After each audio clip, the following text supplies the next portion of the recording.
Nekada davno, kada su prvi biolozi pokušavali da nacrtaju drvo života, činilo se da će sve ići glatko.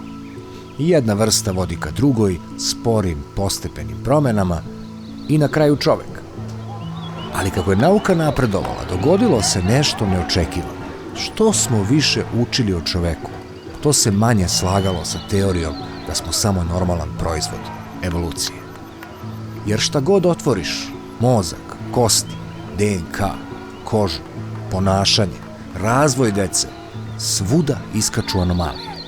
Stvari koje ne odgovaraju tipičnim obrascima evolucije koje vidimo kod drugih životinja. Sada evo nas u 21. veku, sa najnaprednijom naukom u istoriji i pitanje ostaje prilično glasno. Kako je moguće da je upravo ljudska vrsta najneobičnija, najnelogičnija i najproblematičnija za klasičnu evoluciju? Ono što nauka tvrdi je sledeće.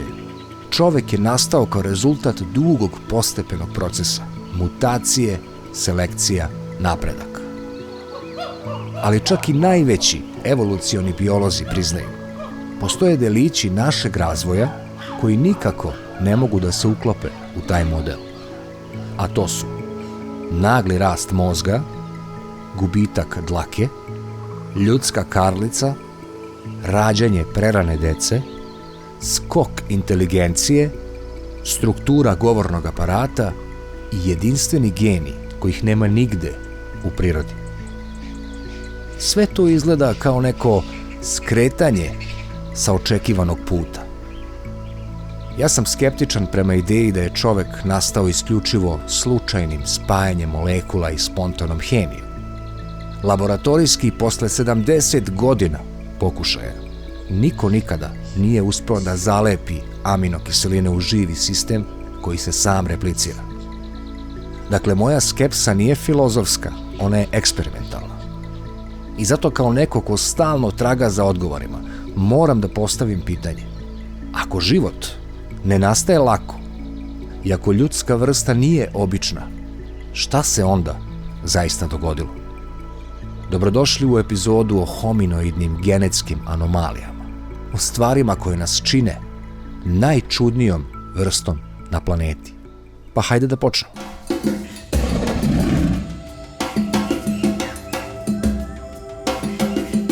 Sve te promene i sve to što razlikuje čoveka od drugih životinja je u najmanju ruku čudno. Ne u smislu nemoguće, nego u smislu nenormalno brze, nagle i koncentrisane promene. Kod ljudi se desilo nekoliko stvari koje se u prirodi izuzetno retko dešavaju. Prva je naglo uvećanje mozga, prebrzo za klasičnu evoluciju. Zatim, spajanje dva hromozoma u jedan, jedinstveno u prirodi.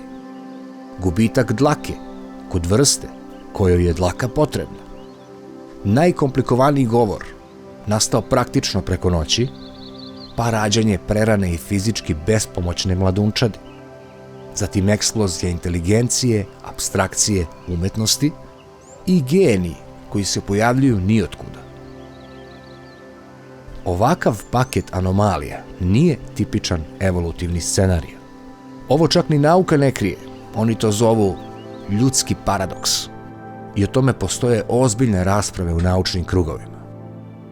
Na pitanje da li postoji ikakav dokaz da je na ljudima izvršena bilo kakva genetska manipulacija, direktan ne postoji, ali postoji nešto mnogo intrigantnije.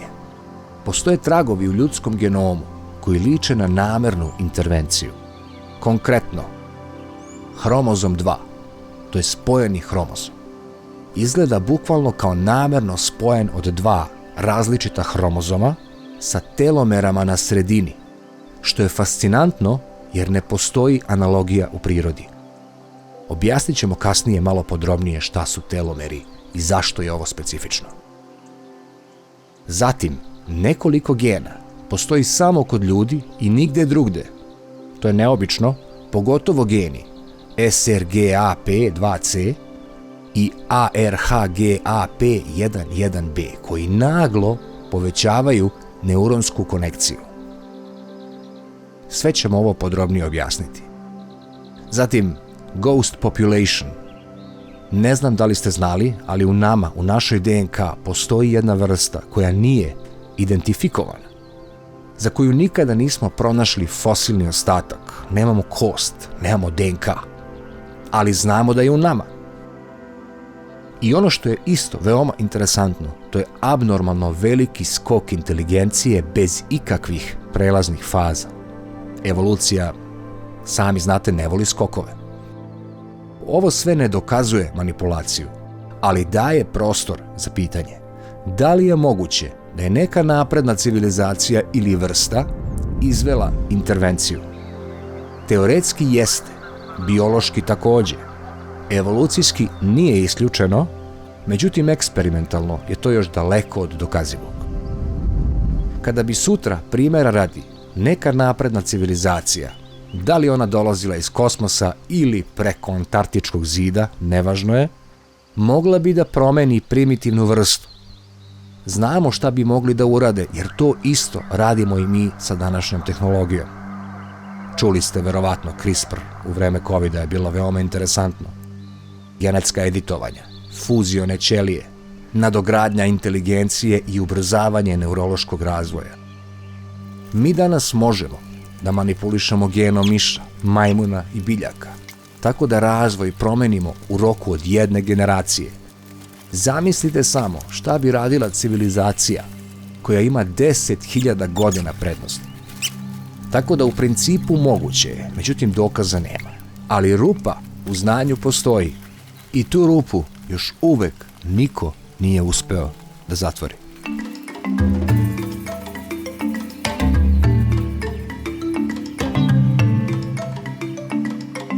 Neobjašnjivo povećanje mozga, šta se tačno tu moglo dogoditi?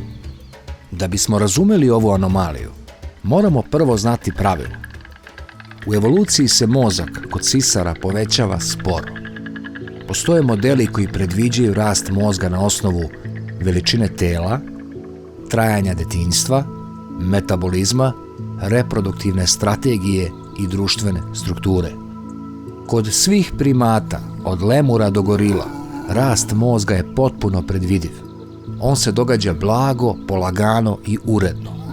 Ali kod čoveka to nije tako. Šta je čudno? Ljudski mozak narastao je 3 puta brže nego što bi bilo koja evoluciona formula dozvolila. I to nije samo povećanje veličine.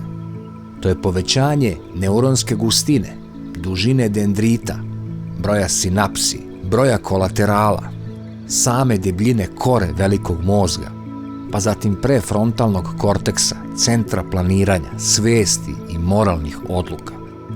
Sve to u izuzetno kratkom periodu, smatra se oko 200.000 godina. U isto vreme, u evoluciji, je to samo 1 sekund, dakle to nije dovoljno veliki period. Šta je još čudnije? Da bi mozak porastao, potrebno je, slušajte pažljivo, promeniti 100 gena koordinisano, zatim reorganizovati lobanju, produžiti detinjstvo, usporiti razvoj, povećati energiju mozga koji danas troši 20% kalorija.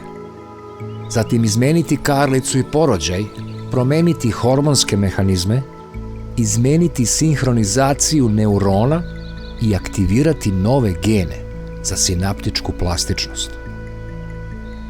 Vidite kako kada se poslažu činjenice na koje nemamo odgovor, ovako u nizu, dobija se ispravna slika o tome koliko je zapravo nemoguć nastanak današnjeg čoveka ako bi se ispratila prosta evolucija. Pogledajte samo koliko stvari mora da se promeni. Nijedna druga vrsta nije imala ovaj nivo promena u ovom vremenu. Zatim hromozom 2, ubedljivo najčudniji događaj u ljudskom genomu. Ajde da objasnimo prvo osnovu, da svako jasno shvati zašto je ovo toliko čudno. Šta su hromozomi? Hromozomi su mala pakovanja DNK. Nalaze se u centru ćelije, u jezgru. Na krajevima svakog hromozoma nalaze se te pomenute telomere. Šta su telomere? telomere su zapravo zaštitne kapice, kao plastični vrh na pertlama. Njihova funkcija je da spreče raspetljavanje DNK, također da spreče spajanje pogrešnih hromozoma i da štite genetski materijal pri deobi ćelija. Telomere u prirodi postoje samo na krajevima hromozoma i to je biološki zakon. Međutim, to se kod čoveka desilo praktično u sredini. Gde počinje misterija? Čovek ima 46 hromozoma. Šimpanza, pazite, ima 2 više ili 48. Naš hromozom 2 je tačno dužine koliko bi bila 2 odvojena šimpanzina hromozoma, spojena u jedan. I to nije metafora, to je doslovno 1 + 1 jednako je 1, što je prilično nelogično, neobjašnjivo i čudno. Ali tu nije kraj. U sredini tog hromozoma nalazi se telomera, koja ne bi smela da postoji. Telomere se nalaze samo na krajevima i nikada u sredini, osim kod čoveka. Ovo deluje doslovno kao nekakav ožiljak od fuzije, od spajanja. I to je opšte priznata naučna činjenica, ali ono što niko ne zna da objasni je sledeće. Kako je cela populacija ljudi istovremeno usvojila ovu fuziju? Jer mutacije ovakve vrste obično nastaju samo u prvih par generacija, a kod ljudi je neobjašnjivo postala standard. Zašto nije pronađen ni jedan fosil sa prelaznim oblikom? Morao bi postojati jedan sa 2 hromozoma i spojenim hromozomom u populaciji, međutim ne postoji. Kako je fuzija hromozoma postala dominantna bez ikakve selekcione prednosti? Niko pojma nema.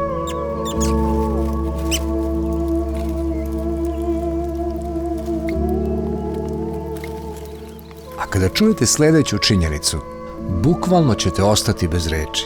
Da li ste znali, dobri moji ljudi, da ovakve mutacije hromozoma, kada se spoje 2 hromozoma, u maltene preko 90% slučajeva dolazi do steriliteta.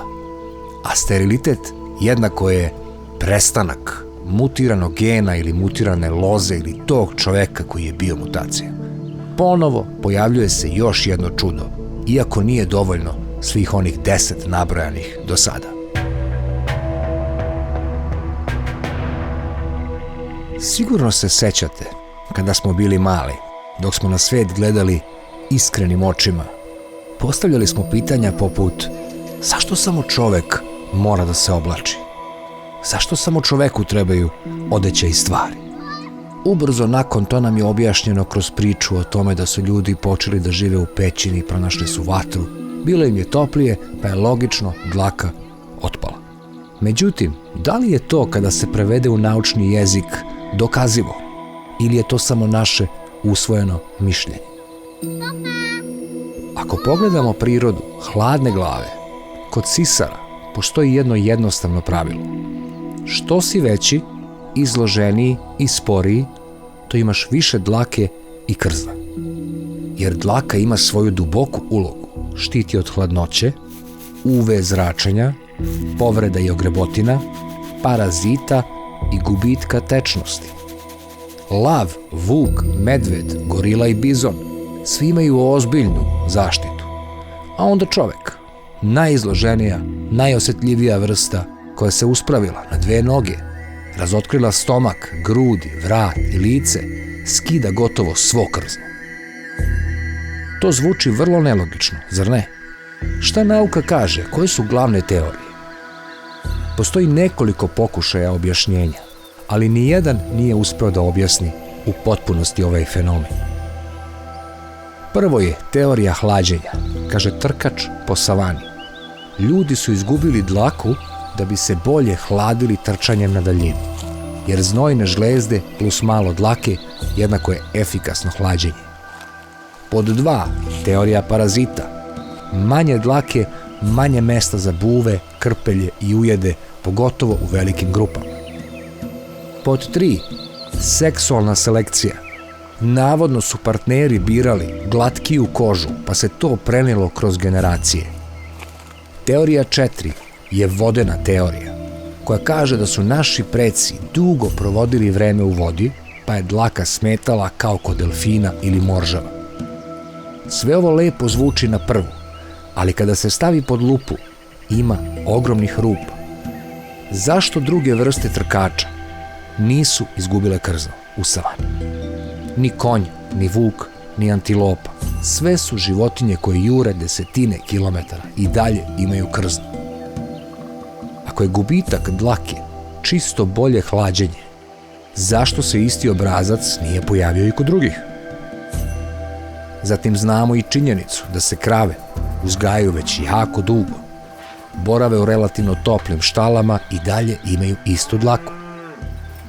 Zašto smo izgubili dlaku, a pritom nismo dobili debeo sloj potkožne masti, baš kao kitovi ili morski sisari? Ako nas već upoređuju sa pravim, bezdlakim sisarima, delfinima, kitovima i morževima, oni imaju ogroman sloj masti kao izolaciju. Dakle, čovek nema ni krzno, a ni takvu zaštitu. Na vetru i hladnoći smo bukvalno na udaru. I veoma brzo umrli bi od hipotermije. Isto to važi i na izlaganje jakom UV zračenju, što se baš i ne poklapa sa teorijom savane, gde bi UV zračenje trebalo da bude i najjače. Naša koža je suprotno tanka, lako se ošteti i podložna je opekotinama. To nije baš pametna adaptacija, složit ćete se, za vrstu koja živi na suncu, na otvorenom, bez zaklona. Da se zaista događala samo evolucija, mi bi danas imali deblju kožu, neku vrstu prirodne UV zaštite ili zadržali makar tanji sloj dlake. Umesto toga, mi smo potpuno ogoljeni. Ono što je takođe čudno je čudna raspodela dlake. Dlaka nestaje sa većine tela, ali ostaje i pojačava se na vrlo specifičnim mestima. Sigurno ste primetili da je koren dlake, kose na glavi, najjači sa strane i pozadi. Dakle, samo teme je potpuno izloženo UV zračenju i hladnoći, a složit ćete se da sunce greje najviše odozgo. Kako objasniti zašto baš sa strane imamo najgušće dlake na glavi? Zašto bi brada, primjera radi, štitila lice, a ne bi štitila srce, grudi i tako dalje? Deluje kao da su ljudi od početka bili obučeni. Sa razlogom.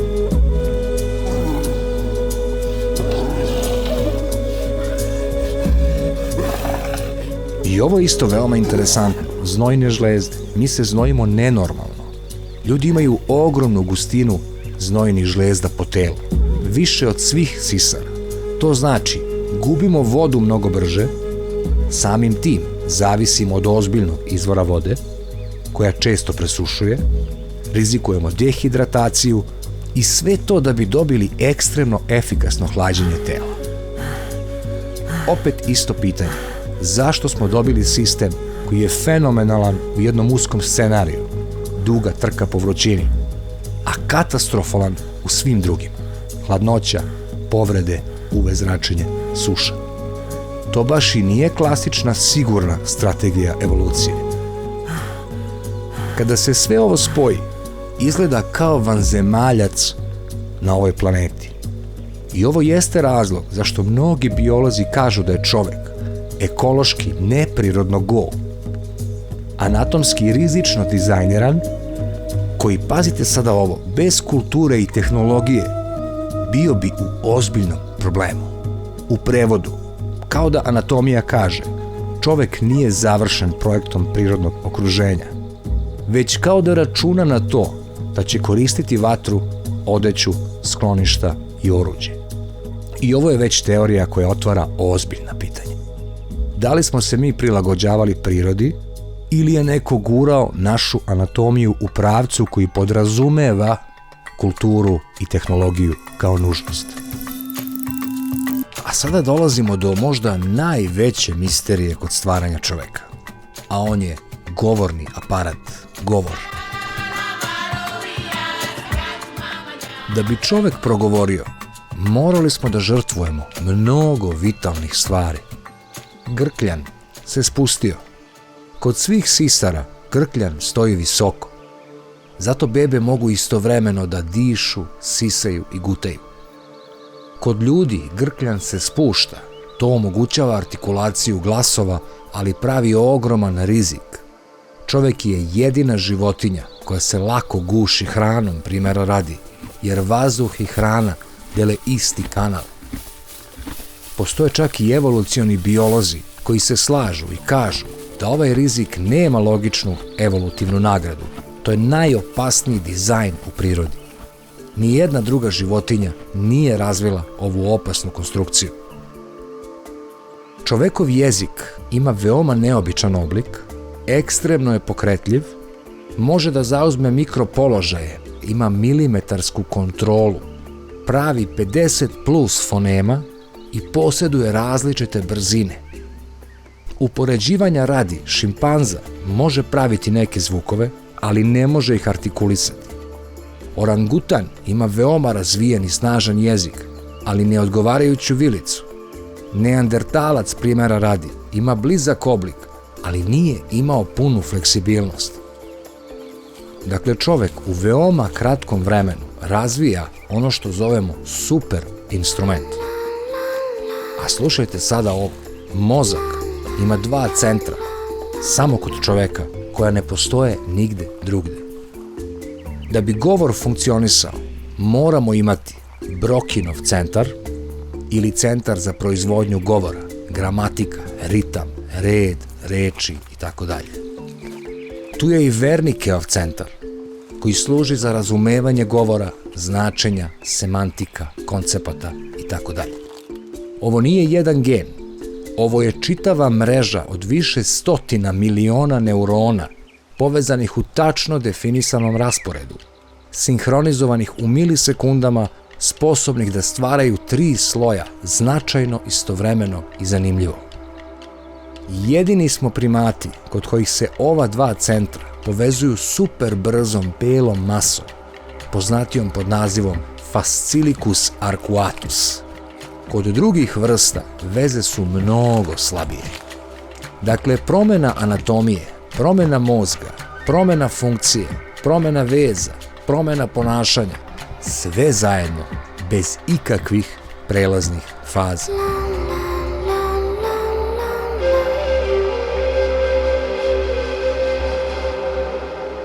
A sada dolazimo do dela koji čitavoj ovoj skepsi daje naučnu potvrdu. Da čovek lako može da vidi koliko je zaista neverovatno da se nasumično dogodi čovek. A to su geni. Geni koji čine čoveka bukvalno nenormalnim. Najveća zagonetka savremene nauke.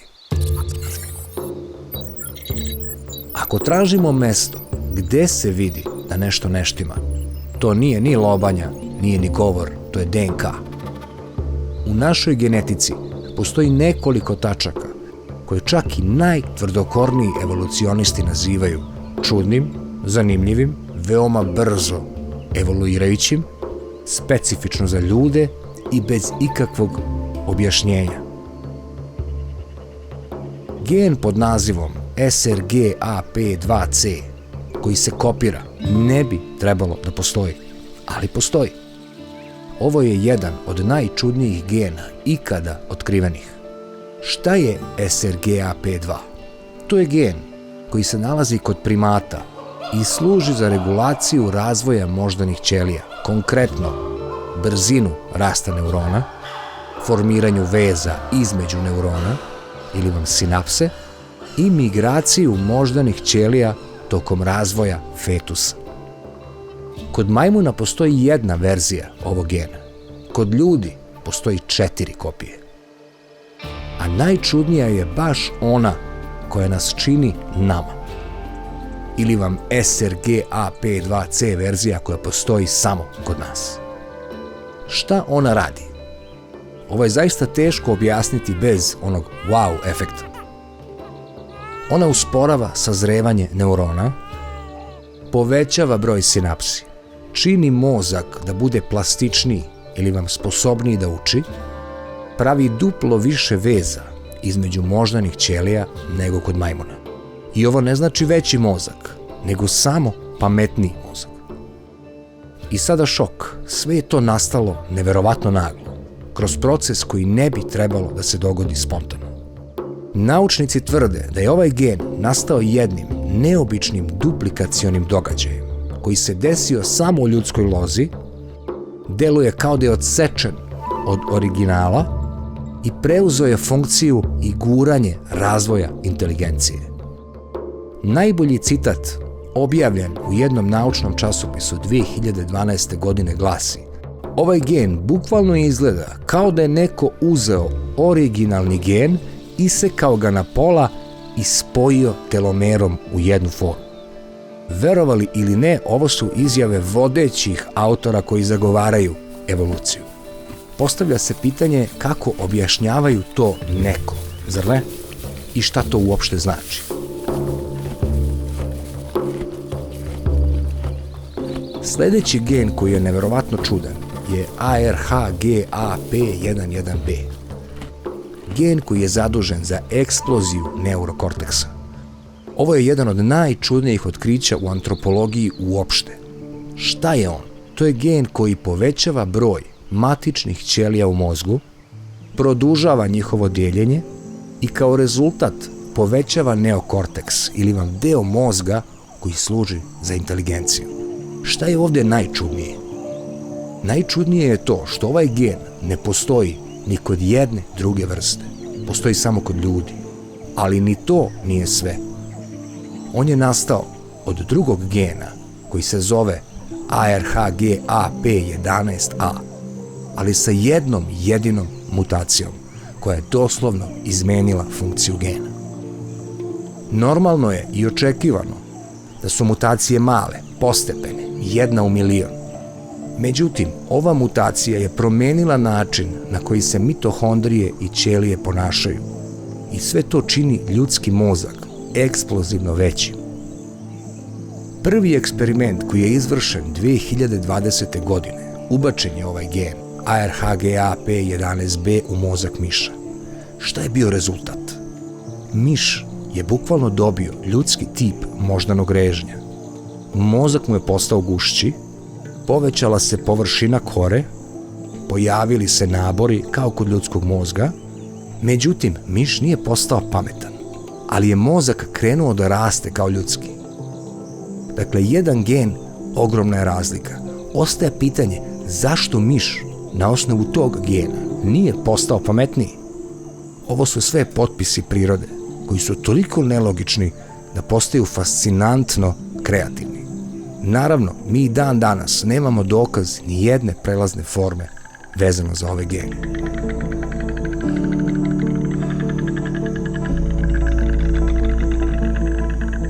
Ono što je posebna priča su delovi DNK koji su kod ljudi neverovatno i neobjašnjivo brzo mutirali. Najpoznatiji je HAR1. Šta radi HAR1? HAR1 se aktivira u neuronima embriona, slušajte pažljivo, zatim delovima mozga koji planiraju pokrete i u razvoju kore velikoga mozga. Navodno, HAR1 je star oko 300 miliona godina. Pogledajte sve vrste. HAR1 se menja minimalno, ali kod ljudi taj gen eksplodirao je u 18 mutacija u kratkom periodu. Ljudi moji, ovo ne može da liči na spontanu evoluciju. Ovo više liči na ubrzanu mutaciju, prekidač ili nekakvu intervenciju. Naravno, nauka nikada neće reći neko je menjao, ali oblast HAR1 je toliko specifična da su neki genetičari izjavili, izgleda kao da je neko bukvalno pritisnuo ubrzavanje u ljudskoj evoluciji. Koliko smo samo već nabrojali i objasnili potpuno suludih i nelogičnih, neobjašnjivih stvari u spontanoj evoluciji. A ovo je samo početak. Gledajte ovo. DUF1220 je gen koji se umnožava samo kod ljudi i povećava inteligenciju. Ovo je možda najluđa priča od svih priča. DUF 1220 je segment DNK, dakle on nije klasičan gen, on je delić DNK. I kod drugih vrsta se pojavljuje 1 do 2 puta kod miša i 30 puta kod majmuna.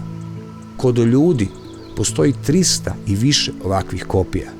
To je 10 puta više nego kod šimpanze. Sjetite se samo onih priča kad kažu mala je razlika između šimpanze i čoveka. Samo ovoga ima više od 10 puta više. Šta on zapravo radi? On je povezan sa veličinom mozga, povezan je sa brojem neurona i povezan je sa povećanom inteligencijom.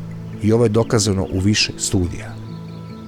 Ali najčudnija veza je previše kopija ovog gena izaziva čuveni autizam, a premalo mikrocefaliju. Za one koji možda ne znaju, mikrocefalija je poremećaj male glave kod beba kada se rode. Ako ovo shvatimo doslovno, a ako verujemo u evoluciju moramo shvatiti doslovno, to onda znači da autistična deca, a svi savršeno znamo koliko je teško odgojiti tako dete, su stvorila modernog čoveka. Da li deluje realno da će autističan primat pre 100.000 godina biti privlačan drugim primatima, ako danas nije privlačan nikom?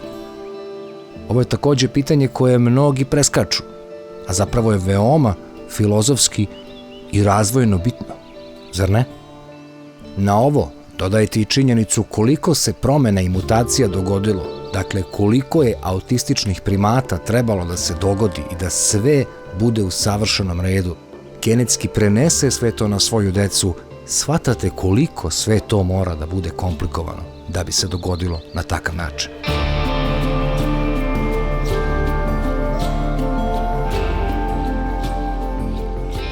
Znači, to je nešto poput genetskog klizača za mozak, kao pojačavanje, kao volumen. I opet, nastao je nijotkuda. Ne postoji evolutivni kontinuitet, niti fosilni dokaz. Ništa. Nula. Zašto su ovi geni najjedinstvenija, misteriozna tačka ljudske evolucije? Kada ih stavimo sve zajedno, dakle SRGA-P2C koji pravi mozak sporijim ali pametnijim, pa onda ARHGA-P11B koji povećava neokorteks, pa na to ubacimo HAR1 koji ubrzava razvoj mozga i DUF 1220 koji povećava neuronsku brojnost. Dobijamo nešto što nije tipično. Dobijamo koordinisani skok na istom organu, u isto vreme, u istom smeru, bez prelaznih faza, bez paralela u životinjskom svetu, to sa genima koji izgledaju kao prepravljeni. I sad ono najjače, svi ovi geni utiču na samo jednu stvar. Rast i funkcionalnost ljudskog mozga. To je kao da je ceo genetski upgrade, a sada sam se bukvalno naježio, bio fokusiran samo na jednu misiju. Na misiju ubrzati mozak. Nijedan drugi deo tela, dobri moji ljudi, nema toliko specifičnih ljudskih naglih promena.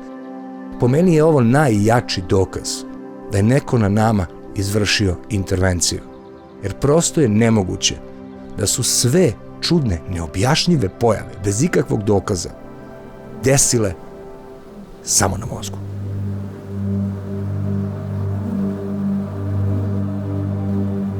A evo još jednog biološkog procesa koji pokazuje i potvrđuje da je ljudski razvoj potpuno nelogičan i prebrz.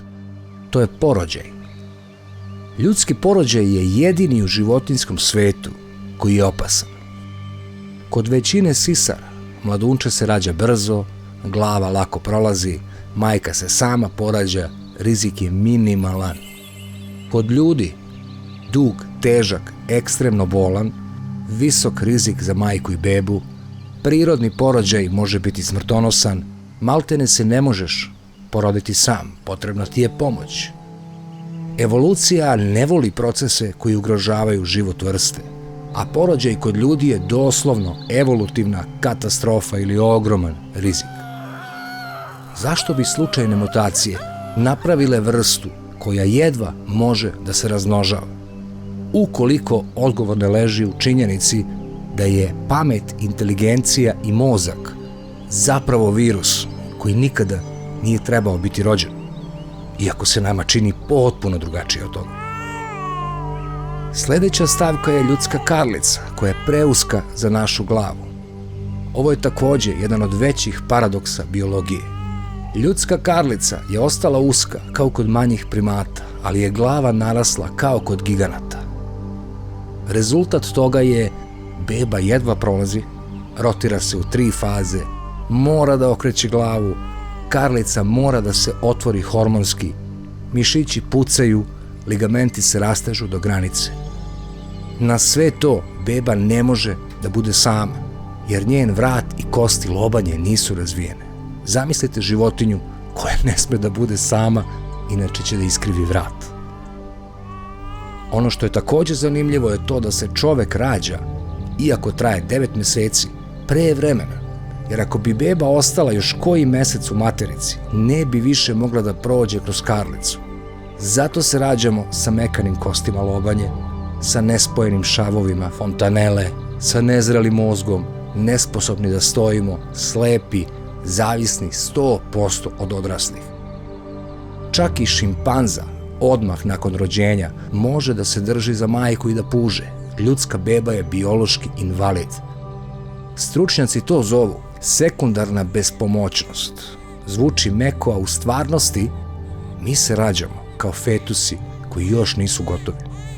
Nijedna druga vrsta nije u takvoj kategoriji.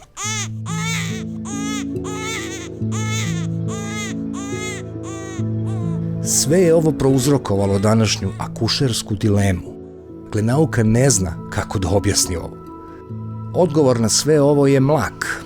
Kaže da bi čovek imao veliku nogu koja pomaže u hodu na 2 noge, karlica je morala da se suzi i upravila se. Isto tako, da bi imao veliku glavu, mozak se proširio. Povezano sa ovim, zbog porođaja, mi imamo najduže detinjstvo u prirodi.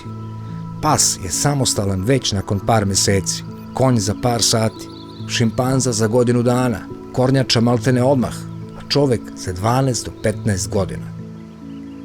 Čovek je jedina vrsta kojoj treba vatra, zaklon, hrana koju mora da obradi, grupa koja ga štiti i decenije učenja. Ili vam sve ono što drugi okolo nas nekim čudom ne posjeduju. Tek kada čovek počne da iščitava i dublje zalazi u tematiku ljudske specifičnosti, tek onda shvata koliko je neverovatno samo naše postojanje. Primer je takođe još jedan gen koji radi samo kod ljudi. To je gen pod nazivom NOTCH2NL. Ili vam gen koji pravi dodatni sprat u ljudskom mozgu. On povećava broj matičnih ćelija, usporava njihovu smrt, omogućava rast veće kore mozga i pojavljuje se samo kod ljudi. Nema ga, verovali ili ne, čak ni kod neandertalaca. Ovo je ogromno otkriće iz 2018. godine. Zamislite da neandertalac, koji ima 99,7% našeg DNK, kako se tvrdi, nema ovaj upgrade. Ono što se smatra i što ima donekle logike kako objasniti pojedine stvari je mišić vilice ili MYH16. Kod majmuna i ranih hominida ovaj gen stvara ogromne mišiće za žvakanje. Kod čoveka je on deaktiviran. Rezultat toga je slabija vilica, manji mišići, ali lobanja samim tim dobija prostora da raste, mozak se širi. Ovo zaista ima donekle logike, ali može objasniti samo jedan detalj.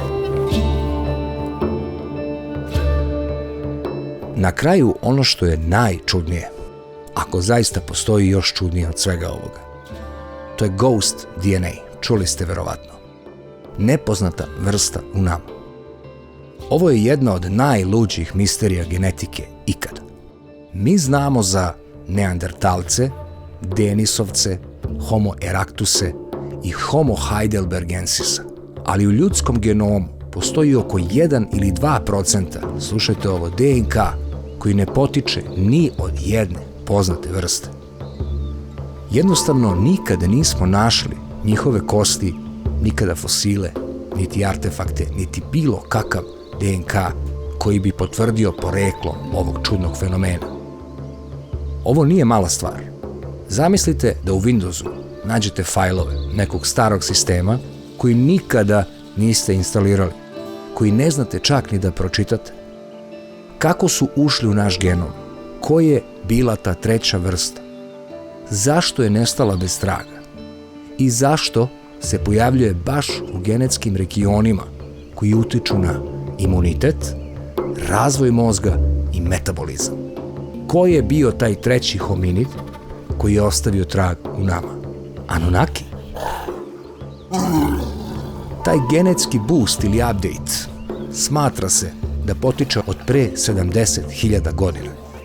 Postoje dokazi da se pre oko 70.000 godina dogodilo sledeće: oštar pad populacije Homo sapiensa, koji je praćen iznenadnim genetskim promenama i naglom ekspanzijom mozga i kulture. Ideja nije nova, ali genetički radovi iz 2021. i 2023. otvoreno priznaju, sada već zvanično, da se desila neobjašnjiva eksplozija mutacija vezanih baš za mozak. To je trenutak kada nastaju HARS mutacije, dupliraju se neki geni, uspavani geni dobijaju aktivaciju, a neki se kopiraju i 100 puta više. Ovo je kao da je upaljena lampica u čitavoj vrsti. U evoluciji ne postoji niti jedan drugi primer, barem sličan ovom koordinisanom događaju. Ovu priču bi bukvalno mogli nastaviti do sutra i ne bi bila gotova. Ali za danas je to dovoljno. Ponovit ću ponovo, ako vam se svideo video, dobri moji, podelite video i ostavite komentar, to je najveća pomoć kanalu i da ovakvi videi dođu do šire publike i da naravno meni date elan da ih što više pravim. Volim vas fes, pozdrav!